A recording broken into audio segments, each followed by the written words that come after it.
அனைவருக்கும் இனிய மாலை வணக்கம். நெல்லை பொறியியல் கல்லூரியினுடைய முதல்வர் ஜின்னா ஷேக் முகமது. நெல்லை பொறியியல் கல்லூரியினுடைய 24வது ஆண்டு விழா இந்த கல்லூரி வளாகத்திலே இன்று சீரும் சிறப்புமாக நடைபெற்று முடிந்தது. இந்த விழாவிற்கு நெல்லை மருத்துவக் கல்லூரியுடைய பேராசிரியர் மற்றும் துறை தலைவர் டாக்டர் முகமது ரஃபி அவர்கள் கலந்து கொண்டு மாணவர்களுக்கு பரிசுகளையும் சான்றிதழ்களும் வழங்கினார்கள். மற்றும் சிறப்பு விருந்தினராக MN Abdul Rahman higher secondary ஸ்கூலினுடைய PG assistant mister Mydeen Pichai அவர்கள் கலந்து கொண்டு உரையாற்றி மாணவர்களுக்கு பட்டங்கள் பதக்கங்களையும் வழங்கினார்கள். இது எங்கள் கல்லூரியினுடைய அகாடமிக் எக்ஸலன்ஸ் அவார்டிலே சுமார் 25 மாணவர்கள் பதக்கங்களையும் பெற்றார்கள்.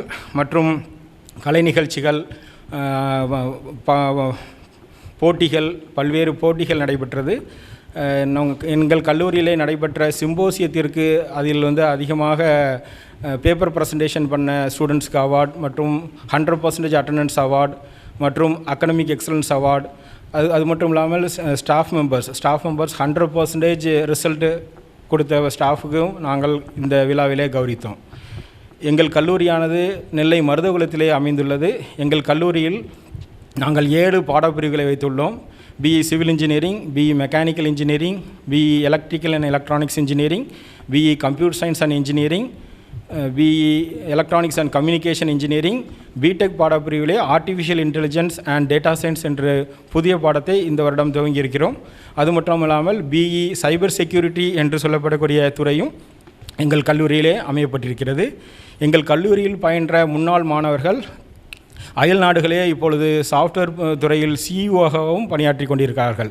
கனடா, ஆஸ்திரேலியா, யுஎஸ்ஏ போன்ற வெளிநாடுகளிலும், கல்ஃப் போன்ற வெளிநாடுகளிலும் எங்களுடைய மாணவர்கள் வேலை செய்து கொண்டிருக்கிறார்கள்.